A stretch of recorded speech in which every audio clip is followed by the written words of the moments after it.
Hi, good evening. I'm Shane Jones with the CBC Sports News. Jamaican sprint sensation Usain Bolt has redeemed himself. Following the disappointment of false starting in the 100 meters final, today Bolt ran the fourth fastest time in 200-meter history to retain his title at the IAAF World Championships.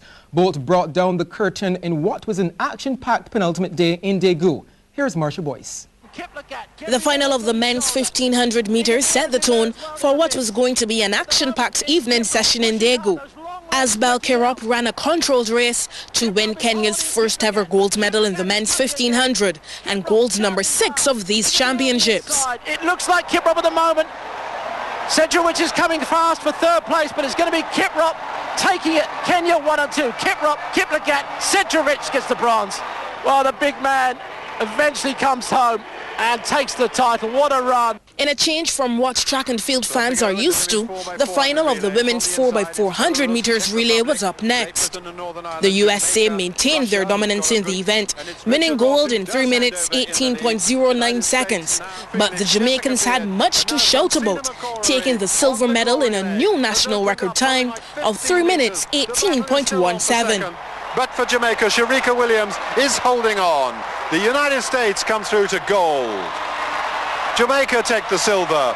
Russia take the third. Surprisingly, no Caribbean athletes made it to the final of the women's 100 meters hurdles. But Sally Pearson of Australia set Towns wagon, smashing the world championship record, which stood since 1987. Sally's away well. She's in the lead and she's over the first hurdle. Porter also going well. Well, it's Sally at the moment going ahead by a metre or so. The Americans are coming out up. There's a fall there at the end and it looks as if Wells is going to get second. Well, Pearson got it. She is the new world champion. The new championship record now stands at 12.28 seconds. Literally just blitzed away. Then, on to day 8's big finale. Usain Bolt and the men's 200 meters final. She's not 100% fit. Bolt didn't get the best. Is going well, and Alonso Edward, the silver medalist, is out. But look at Usain Bolt run that turn. He's streaking away. He's really turning it on in this final. Dixon second place, Lemaitre third, but there's only one Usain Bolt. Another gold medal for the brilliant Jamaican. The winning time, 19.40 seconds. Apart from Bolt, only one other man has run faster, the former world record holder, Michael Johnson. The American Walter Dix took the silver in a season's best time of 19.70, while Francis Christophe Lemaitre finally broke the 20-second barrier. His 19.80 seconds got him the bronze and a new national record. But Bolt was indeed the star of the show, successfully defending his world 200-meter title. Marsha Boyce, CBC Sports. Thanks, Marsha. Well, tonight, Barbados time, there will be the men's marathon. Then tomorrow morning, there will be the finals in the men's 5,000 meters, the women's 800 meters, as well as the 4x100 meters relays. CBC TV8 will have live coverage from around 5:30 in the morning. Cricket news now. West Indies women beat Pakistan by 51 runs today, taking the 4-match one-day series 3-1. Playing at Arnisvale in St. Vincent, West Indies women electing to bat made 154 for 8 in their 50 overs. For the West Indies, Juliana Nero scored 29, Anissa Mohammed 25 not out, Stephanie Taylor 25, and Barbadian Shaquana Quinton 23. Well, there was a rain delay, which meant that the match was reduced to 45 overs, and the Pakistan ladies were set a revised target of 148. However, they could only get up to 97. And as I said, the Windies winning by 51 runs. West Indies spinner Anissa Mohammed was named player of the series. The tour will now move to Grenada for 2 2020 internationals. Locally now, 2 batsmen hit centuries as leaders Sagicor General UWI made 229 for 2 against Guardian General Barbados Youth in the Lime BCA First Division at 3W's Oval. Captain Omar Phillips was unbeaten on 101 and Liam Sebastian not out 107. At Trent, the YMPC 112 for 9, innings closed. CGI Sandycrest Maple 107 for 4. At Bayfield, Supercenter Spartan 260 for 9, their innings were closed as well. Andre Gill 74, Chioki Payne 59 versus Barbados BNB St. Catherine. At Wildy, Lime 107 versus ICBL Empire At Foursquare, BDF Sports Program 137 for 6 versus ASA Field Pickwick. And over at Desmond Haynes Oval, Banks 183 for 8 versus Tally Barbados Carlton. And remember, tomorrow will be the Sagicor General Super Cup final between Tally Barbados Carlton and BNB St. Catherine. And Radio 94.7 FM will have live coverage from 9:30 a.m. Barbados lost their opening Group B clash of the 2014 FIFA World Cup qualifiers to host Guyana last night.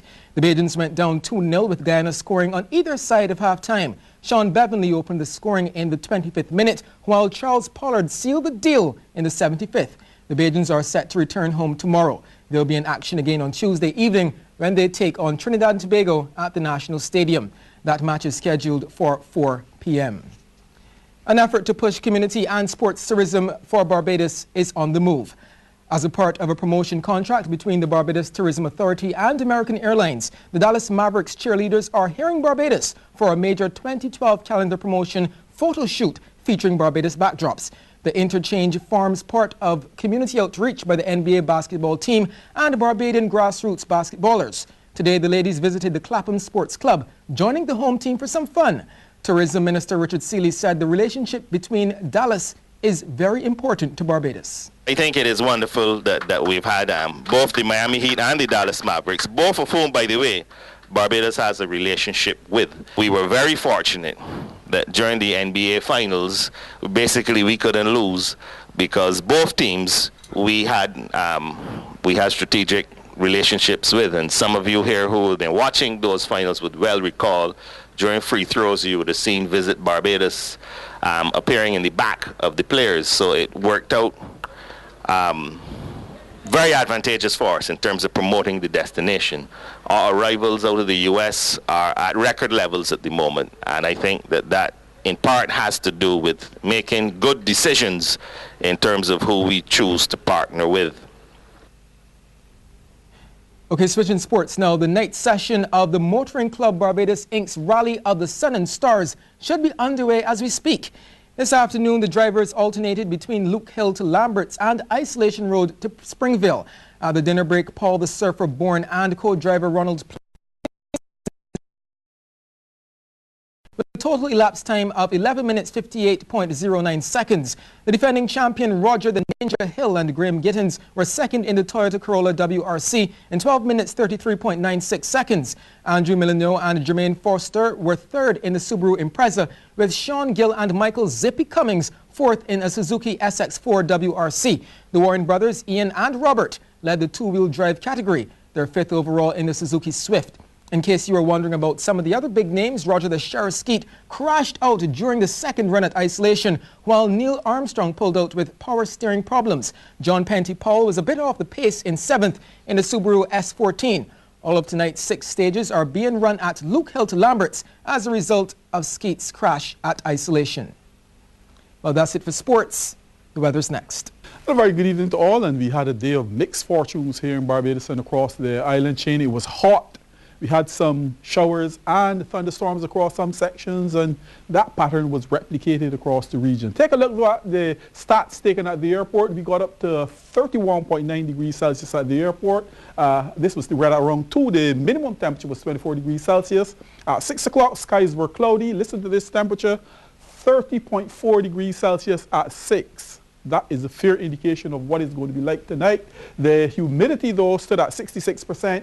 And the winds were coming out of the west at 7 kilometers per hour. An indication of the influence that tropical storm Katia, yes, tropical storm Katia is having on the region. Now, there's one tropical wave in the far eastern Atlantic that is in the vicinity of 33 degrees west. It has an area of low pressure in the vicinity of 11 degrees north associated with it. And of course, we're going to be tracking that system very, very closely. Now, this is where tropical storm Katia was at 5 o'clock this evening. The center was in the vicinity of 19.9 degrees north, 56.8 degrees west. or some 430 miles to the east-northeast of the northern Leeward Islands. The system is presently tracking to the west-northwest at 10 miles per hour and packing maximum sustained winds of 70 miles per hour. The system is presently undergoing quite significant shear, and as a result it's sort of struggling. Forecasters are in a quandary actually as to where the system is going to go. There's a possibility of going on to the west,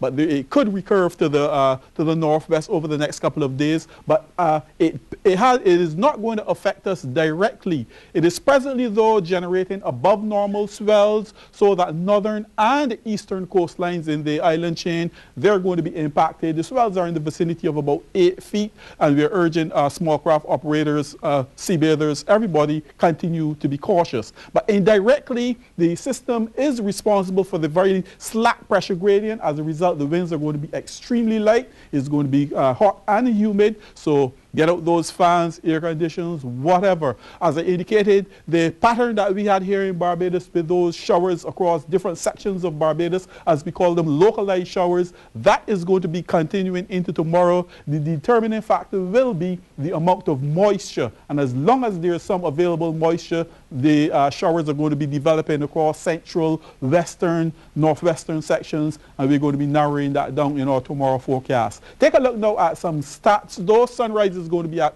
13 minutes to 6 o'clock. Sunset will be at 7 minutes after 6. The tide, the first high tide, 2 minutes to 9 o'clock tomorrow morning. The second is going to be at 8:41 in the evening. The first low tide, 2:35.